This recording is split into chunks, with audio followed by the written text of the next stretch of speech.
Bonjour, alors dans cette vidéo, je vais vous faire une petite démonstration mathématique qui va nous permettre de prévoir la température finale de deux corps mis ensemble. Alors prenons un petit exemple. Si j'avais un bloc de cuivre d'1 kg qui est à 100 degrés Celsius et je le mets dans un grand verre d'eau de 10 litres dont la température initiale est de 10 degrés Celsius. Je peux prévoir déjà que ma température finale va être entre 100 et 10, mais je veux la calculer précisément. Alors voilà comment on va faire.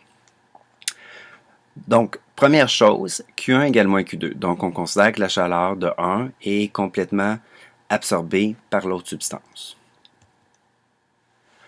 On a juste un peu fait de développement de formule. M1C1 delta T1 égale moins M2C2 delta T2.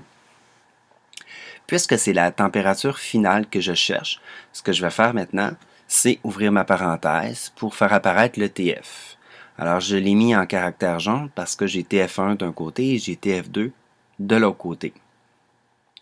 Maintenant, ce qu'on vient de dire, c'est que la température finale de deux corps ensemble est la même. Donc, TF1 égale TF2.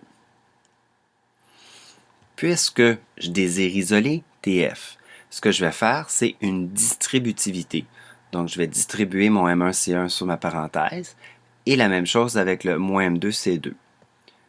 Je vais donc obtenir M1C1TF moins M1C1TI1 plus M2C2TF plus M2C2TI2.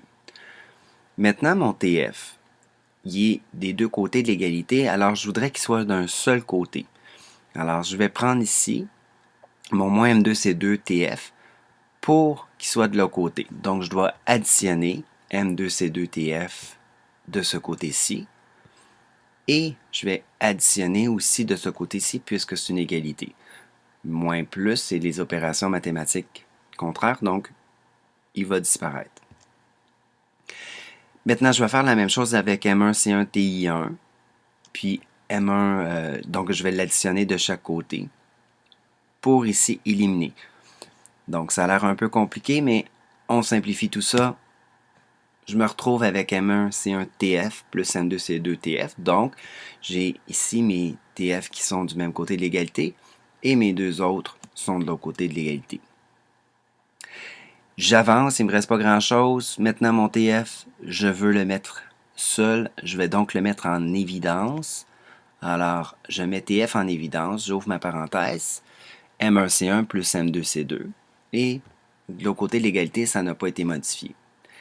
Dernière étape, pour avoir ma température finale tout seul, je vais diviser par M1C1 plus M2C2 de chaque côté. Et finalement, ce qui me reste, c'est M1C1TI1 plus M2C2TI2 divisé par M1C1 plus M2C2. Alors, cette formule-là nous permet de trouver la température finale de deux corps mis ensemble. Ça, c'est dans les phénomènes physiques, c'est extrêmement important, pas dans les phénomènes chimiques. Alors, on va faire un exemple dans une vidéo juste après.